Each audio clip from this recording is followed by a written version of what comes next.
여러분 안녕하세요. 자, 20신학년도 수능 가형 30번 문제를 풀어보도록 하겠습니다. 자, 읽어볼게요. 어느 공장에서 생산되는 제품은 한 상자에 50개씩 넣어 판매가 됩니다. 자, 한 상자에 50개씩 넣어 판매가 된다. 자, 읽어주시고. 자, 상자에 포함된 불량품의 개수는 이항분포를 따른다. 정말 중요한 표현이 등장하고 있죠. 상자에 포함된 불량품의 개수는 이항분포를 따른다라고 나와 있고, 자, 그런데 평균이 M, 분산이 25분의 48이다 라고 주어져 있습니다. 자, 한 상자를 판매하기 전에 불량품을 찾아내기 위하여 50개의 제품을 모두 검사하는데 총 6만 원의 비용이 들어요. 자, 그런데 검사하지 않고 그냥 한 상자를 판매할 경우에 불량품에 대한 A1의 애프터 서비스 비용이 필요하다. 자, 그럼 계산을 하는 거죠.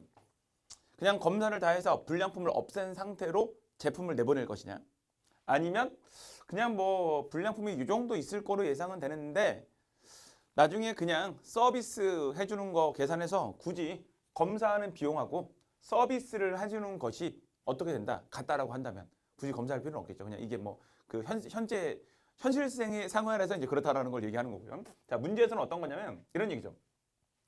한 상자의 제품을 모두 검사하는 비용하고 애프터 서비스로 인해 필요한 비용의 기대값이 같다. 그랬을 때 저 A 값은 얼마가 되겠느냐? 그리고 결과적으로 1000분의 A는 무엇이 되겠느냐? 뭐 이런 얘기인 거예요. 자, 그런데 이게 지금 보면 한 상자에 그 안에 불량품이 몇 개 있는지 그거를 모르는구나. 그치? 그러면은 불량품 한 개당 애프터 서비스 불량품이 10개면은 뭐 예를 들어서 애프터 서비스 비용이 A1 그러면 했고, 그러면 뭐 예를 들어서 10A가 6만 원이다. 뭐 이런 식으로 가면 되는 거인 것 같은데. 자, 중요한 거는 결국 이 안에서 불량품이 몇 개로 예상되느냐, 그거를 찾아주긴 해야 되겠다. 그치? 자, 근데 50개 중에서 불량품 10개는 좀 심각한 거고요. 그거는 그냥 검사를 하는 게 낫다. 자, 한번 볼게요, 이제. 그럼 상자 50개 넣어 판매하고 불량품의 개수 한번 잡아볼게요.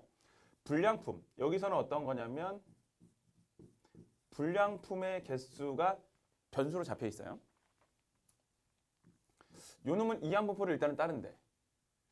근데 이것에 대해서 평균을 구했더니 그것이 M이 되었고 분산을 구했더니 그것은 25분의 48이 되었다. 이런 거야. 자, 그러면은 결국 50개에 대한 거니까 50개에 대해서 이 P에 해당되는 것을 여러분들이 불량률로 생각을 해버리세요. 그러면 요 P는 무엇이냐? 불량률로 잡는 거야. 그리고 그냥 뭐 이항분포 따르고 50개에 대해서 그냥 이렇게 적용된다라는 것까지는 그냥 쉽게 우리가 갈 수 있는 거인 건데, 그럼 요 놈에 대한 해석을 이제 어떻게 해주면 되느냐? 자, 일단은 N, P 요 놈인 거죠. 그것이 평균을 말할 거고 N, P, Q. 자, 그냥 1-P라고 안 쓸게요, 선생님이. 그냥 이렇게 그냥 PQ로 쓸게요. 그 놈이 25분의 얼마가 되었다? 48이다. 뭐 이런 모양으로 만들어진 거란 말이야. 그러면 P 곱하기 Q에 해당되는 놈을 여러분들 천천히 생각할 때 얼마냐면 25분의 48에다가 곱하기 50분의 1이다. 자, 천천히 그냥 계산 한번 해볼게. 그냥 재미있게 풀어볼게요. 그러면은 5에 대해서 그러면은 2로 약분시켜 주게 되면 여기는 25가 될 것이고요. 요 놈은 24가 될 거거든요. 자, 선생님은 사실 이제 요를 보게 되면 얘는 25분의 24, 그 다음에 25분의 이런 것들이 이제 일종의 계산 센스인데, 사실 P하고 Q를 더한 값은 얼마가 되어야 한다? 요 놈은 1이 돼야 되는 거예요. 그래서 보통은 대입해서 문제를 풀기도 하지만 실제로 이제 지금 선생님이 설명하는 것처럼 이렇게 되는 경우들도 꽤 많아요. 여러분들 그냥 딱 봐봐. 누가 P가 되고 누가 Q가 되면 좋을까? 2개 더하면 1 나오는 거 맞잖아요. 그래서 그냥 이렇게 보통 PQ 값을 구할 때 원래는 그냥 논리적인 방정식으로 계산하면 돼요. 근데 그냥 딱 감각적으로 계산이 되는 경우들이 실제로 많아요. P와 Q가 1이라는 어떤 그런 제한된 상황들이 있기 때문에. 그래서 선생님은 그냥 계산을 이렇게 그냥 빠르게 했습니다. 요런 딱 그래서 50 약분 넘겨놓고 나서 천천히 이 수들의 구조를 보기 위해서 그냥 이렇게 넘겨서 계산한 거야. 그냥 막 약분한 게 아니에요. 오케이? 곱해서 625라고 쓰는 것도 별로 좋은 접근법은 아니야. 그거는. 자, 일단은 뭐 이런 모양이 되었고, 근데 사실 그 선생님이 밑에 나와 있는 저건 아직 안 읽었는데, 선생님 그러면 누가 P가 되고 누가 Q가 될까요?